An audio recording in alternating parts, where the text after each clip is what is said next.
had no prior belief in the supernatural, paranormal, or mythical. I was a staunch atheist and a practical man, but the events of that fateful night changed me for the worse. I hoped that someone might know what I'm dealing with and whether I should remain vigilant. I had been introduced to Ethan about a month prior. He already had a tarnished reputation before reaching the school grounds, thanks to news outlets covering his story. Oakwood was known as the go-to place to drop off developmentally disabled students that parents weren't capable of handling. A terrible reputation to have, I know, but we excelled at what we did. A full-fledged boarding school with a sprawling campus, we housed about 500 youth aged 9 to 22. Most students moved to group homes once they aged out, so we focused on practical skills rather than academic ones. I worked the second shift at C Wing as a supervisor, which housed the most challenging students. It was a 10-story building equipped with state-of-the-art dorms, classrooms, gyms, kitchens, an indoor pool, everything the students needed to minimize their need to leave the building. We even had a mini grocery store inside. I was against keeping the students cooped up with no public interaction, but that's another story. Ethan was scheduled to join C Wing, much to everyone's dismay. He had made the news for stabbing his mother over 20 times during a schizophrenic episode. It wasn't the act that made him a news phenomenon, though, but rather his backstory. To provide perspective, most of the children we housed were born with their diagnosis: autism, fetal alcohol syndrome, Down syndrome, etc. Either that or acquired brain injury. They typically received intensive therapeutic services starting at age 2 through high school and beyond. Ethan, however, did not fit the mold. He was very much born a normal child. He was socially developed and intelligent, a B-average student at school. He had friends, crushes, teenage worries, and even a newspaper delivery job. One day, though, right around his 13th birthday, something shifted in Ethan. The parents described it as a literal night and day difference. He woke up and was no longer the son they once knew. Overnight, Ethan suffered a mental breakdown of sorts and developed full-blown schizophrenia. This was accompanied by auditory hallucinations, more commonly known as voices. The parents described a chaotic scene that morning filled with violence, rampage, and blood-curdling screams. The mother was stabbed and the father had to restrain the boy, nearly killing his son. Eventually, Ethan was sectioned into a hospital where he received his diagnosis. The doctors were stunned by the sudden onset of mental afflictions, given his normative background. They were able to identify 3 different voices that afflicted Ethan, all of whom encouraged him to do unspeakable things. Each voice had a specific name, one of which was the foulest of the 3, and the rarest to occur. The local news dubbed him the boy who broke down. People speculated how such a breakdown could occur in the first place. Many blamed the parents. Others accused the father of sexual abuse. Police interrogations cleared the parents of wrongdoing, but there was always a tinge of uncertainty looming over them. Either way, the Ethan Walker once there had ceased to live, replaced by a scared, mentally fractured boy. Many of the staff protested his onboarding, citing that he needed a more restrictive environment. Although we've had our fair share of violent kids, Ethan's story posed a dramatic allure that intimidated us. After extensive therapy and years' worth of experimental drugs, the doctors found the perfect mix of medications to quell the voices burdening Ethan. Though the voices would never fully go away, they could at least suppress the foulest of the 3, Onyx. The other 2 were manageable, but Onyx had been the one to encourage his mother's stabbing that morning. Each time Onyx emerged, Ethan made an attempt at someone's life. Since the inception of his current medication mix, though, Onyx hasn't emerged for well over 2 years. The boy was eventually deemed qualified for community reintegration. At the age of 20, Ethan was set to board our school. I vividly recall my first time meeting him. He was tall, very tall, about 6'6", and lanky. His skin reminded me of a bruised peach. It was mottled and blotched with an unsettling rubber band appearance to it. His eyes usually avoided yours, but when he did make eye contact, it was a piercing gaze. His personality also fluctuated, making me wonder if he had dissociative identity disorder on top of it all. He was either mute, Quiet and meek or mischievous, childlike and cunning. The boy I first met was the former. He answered with single-word responses. Yes, no, You can imagine my shock when I met the mischievous side a week later. That side spoke in full sentences, was articulate, caused trouble, picked fights, and antagonized other residents and staff alike. We were not thrilled with his addition to the wing. About 20 days into his move-in, the incident occurred. I was working with a good crew that night. There was about an hour left of shift and we were finishing up daily logs. Most of the kids were sleeping, but Ethan was up and about, teasing another one of the boys. I had left the office to chastise him in the lobby, which looked more like a giant living room. Mia was already there trying to pry the two apart. Though small, she was mighty. Whereas most female staff would be afraid to be alone with him, she wasn't afraid to grab the bull by its horns. She would later admit in privacy that she was terrified, but she'd never let that show in the moment. It's 'cause he's a little bitch. Fuck you, Ethan, you have your own games, you lost too, you can't take mine. Noah was a good kid. A bit of trouble on his own, but always pure-spirited. Being about 5 feet tall with Down syndrome, Ethan towered over him. You suck at games anyway, give them to me. He shoved his shoulder and held his hand out, demanding the Nintendo. Mia intervened. Ethan, enough. It's 10:15 and the others are sleeping. Tone it down and go to bed. I will not. He flashed a wry grin that revealed his intentions. Yes, you will, I interjected. He spun around and our eyes met. This is the third time I've had to address you. You're a grown man at this point, make a grown decision. A devious grin shifted the corners of his mouth again. Sorry.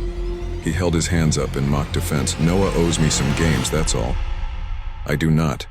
You'll have 0 games in a moment, Mia responded, and it'll stay like that for the week. Ethan spun back around, his arms following him like loose Twizzlers. Shut up, cunt. His tongue was sharp. I was about to cut in when Mia stepped into his space, challenging him. Or else what? The two exchanged glares, making for a tense moment. Ethan eventually conceded with a wave of the hand, sucking his teeth while setting his crosshairs back at Noah. Baby needs mommy to protect him again. I thought we were grown men. He backed away and fell like a tree on the couch, pretending to watch TV while he fiddled with his fingers. Mia and I exchanged glances. I pointed to my radio, to which she gave a nod and sighed before attending to Noah, who still wanted to go at him. I shook my head and headed back to the office. The nights were long enough already, but Ethan posed a particular challenge no one wanted. A couple of the staff put in their resignation shortly after he joined. It was tempting at times, I won't lie. I headed back to the office and complained to my coworkers, going through the usual tirade. As we chatted and got our paperwork in line, I heard a squeal and the harsh sound of furniture going burr against the wooden floor. On cue, Mia's voice blared from the radio. Alex, I need you here now. I nodded towards the others and scrambled, sensing the urgency in Mia's voice. When I rounded the corner at the end of the hallway, I saw Mia holding Noah's head in a protective hold. His eyes were bloodshot and there were reddening marks around his neck, clearly outlining that of hands. My eyes scanned the room and spotted Ethan off to the side, looking lost. You stay right there, Mia shouted at him. Ethan's eyes darted maddeningly between her and Noah, who was barely responsive. What happened? He happened, she said, while holding Noah. Noah's movements were sluggish, choking on his words as he attempted to speak. He lunged at him. What did you do, Ethan? I spat the words out. Ethan gave me a pitiful look that showed he was complicit. What the fuck did you do? I repeated. I'm not proud of my lost composure, but based on the situation, I wasn't sure if Onyx had finally made an appearance after all these years. I grabbed my radio. Possible indigo. I need everyone to the lobby. My voice echoed through Mia's walkie, overstimulating my heightened senses. I didn't mean to. Ethan backed into the wall, his eyes continuing their dance between the three of us. Alex, Mia spoke low. He would have killed him had I not stepped in. I kept my eyes glued to Ethan, who must have reverted to his quiet personality, or Quiet Ethan as I called it. I recalled the crisis guidelines from his case file. Should you suspect Onyx has made an appearance, approach cautiously. The subject will need a 3-to-1 staff ratio. Signs that Onyx may be present include but are not limited to a sudden burst of extreme violence, explosive movements, and a fixed gaze, a targeted look that indicates Onyx may have locked in on an individual to inflict bodily harm. The subject may also twitch, tap at his eyeball anxiously, or cover his ears. Ethan has demonstrated a past ability to snap out of it should you confront him with his full name, Ethan Walker. Ask him if Onyx is in the room with you. Should he say yes, you must demand that Onyx go away. Instruct Ethan to bid Onyx farewell. Administer a PRN medication of clozapine. Should these measures fail, staff discretion is advised. Contact emergency personnel and proceed with a restraint if necessary. I walked up to him. Ethan Walker. A blank stare. Is Onyx here with us? A pause. No. Are you sure? Yes. Then what happened here? Another pause. No, we're not doing here. I need an explanation. Noah is choking. Fucking hell, guy. What happened? I grabbed his shirt. Ethan looked back at Noah, then at me. Then I saw the switch. His eyes narrowed down on Mia, and the searing look of what I could only describe as pure hatred contorted his face. Murderous intent tightened his eyebrows. At that moment, a surge of protective energy ignited my tactile senses. I got in his face and slammed him against the wall. Ethan Walker bid Onyx farewell. His face remained stuck, hatred oozing through the very pores of his skin. Ethan Walker, bid Onyx farewell. I slammed him again, threatening Onyx directly this time. Onyx, if you don't leave, I will take Ethan away from you. A momentary pause.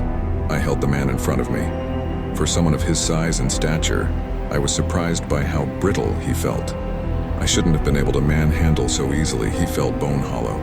The other staff had already rushed in, standing behind me as events unfolded. I hadn't noticed when they arrived, the primordial instinct to protect Mia tunneling my vision. I looked back to take inventory of the room, emboldened now that I had backup. When I returned to face Ethan, a different look had taken hold, one of regret. Regret, sorrow, and something else. You know that look a dog gives you when you yell at them for digging through the trash? How they hang their head and are everlastingly sorry for their terrible, terrible transgression. That's what I saw. A hurt boy who was genuinely afflicted by guilt. I began to feel bad remembering that there was still a boy under there. But I also felt relief. Relief that Onyx may have finally left. Oh, how I wish that were true. I noticed something. Under that look was something deeper. A beady blackness behind the eyes revealed something unnatural. I was staring directly into the boy's soul now. You know how they say that the eyes are the window to the soul? It couldn't have been more true in that moment. Something wasn't right. Then his face changed again. As I caught that speck of his soul, his expression contorted from sorrow and remorse to alertness and panic. I don't know how to explain it, but he knew I peered into him. As if I had intruded on a secret I had no business discovering. He beamed at me like a caught criminal, then bolted with an animalistic agility that caught me off guard, sending me tumbling. Onyx! I felt how light his body was moments ago, brittle as a sack of feathers. Where did this speed come from? I took off behind him, hopping over furniture and desks that he tossed with minimal effort. I remember hearing Mia's gasp as the scene turned dramatic. The footsteps of my co-workers closed behind me. As we ran through the lobby, his movements zigzagged in an eerie manner. They were haphazard, yet fluid and purposeful. That should have been my cue to back off, but I continued my chase. We reached the end of the lobby where he turned around, backing against the wall and window as his chest heaved like a massive barrel. And there it was again. That beady blackness intensified. Time diluted, and in that moment we stared at one another, analyzing each other, our souls mirroring. His eyes told me I shouldn't be able to see him, that I didn't belong there. An overwhelming feeling of grief and dread gripped me. Everything told me to flee and preserve myself. time resumed and he spun around, yanking at the latch of the window. "No!" I shouted as I lunged after him, clawing the back of his shirt. But I was too late. He plunged headfirst out the 10th-story window. I shot my head out and watched him plummet, my heart sinking. I couldn't fathom it. Suicide? It's truly amazing how many thoughts can run through the human mind when experiencing or witnessing death. Besides your life flashing through your eyes, other thoughts trample your brain like a child's kaleidoscope toy, all fighting for a chance to be seen. What will I tell his family? How will the news cover this? What if the others see his body? Will I be incriminated for this? Scenarios and scenes played out in those fleeting seconds, each with dismal outcomes. Then, my thoughts were interrupted as my eyes snapped to his feet. I had never seen another human dive to their death, but something about his manner of falling was uncanny. I watched as his feet arched and tucked in. His knees swooped and angled unnaturally. He folded and tucked his arms into his sides, allowing his body to ball up. Then the unthinkable happened. His body swooped upwards, the way a witch on a broom would if she were nosediving, and suddenly pulled up. I expected to see his body crash into the pavement in a mess of guts and bones, but it didn't. I watched on, stunned as his body cut the air. In what must have taken a fraction of a second, a pair of heavy-skinned wings unfolded with a powerful burst. They were the most hideous wings I had ever seen. It looked like human skin stretched to its utmost limits. Veins, stretch marks, and scars tattered its hide. I felt the wind from his takeoff as he zipped by the window like a gunshot. Then he was gone, quicker than I could snap my fingers. I fell back onto my butt, the window shaking in front of me. Then, nothing. I stared at the moon through the window, replaying that last second in my mind like an infinite loop, trying to rewrite what just happened. Then, goosebumps shot from my earlobes to my elbows down to the very tips of my pinky fingers. What I saw was impossible, an affront to all things natural, something not meant for human comprehension. I had no idea what I had just seen, but I knew it was pure evil. A creature unbelonging of this world. I wanted to vomit. Onyx will be back, I'm sure of it. I am writing this as a sort of documentation of events. The investigation into Ethan's disappearance is still ongoing, but I know what happened. My coworkers saw the boy jump but didn't see the wings, nor the takeoff. I don't know when he, or it, will come back, but he will. If anyone can shed light on this or has answers as to what I encountered, please contact me. I can't keep living in hypervigilance. I need to understand what creatures walk among us. May God protect our souls and lend us the blood of Jesus.